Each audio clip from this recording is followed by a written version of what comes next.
Welcome to week 73 of my renovation here on Iris Street.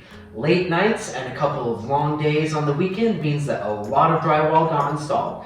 In fact, that's the only thing I did this week, and both my uncles and my dad helped me out. So without further ado, let's do some drywalling.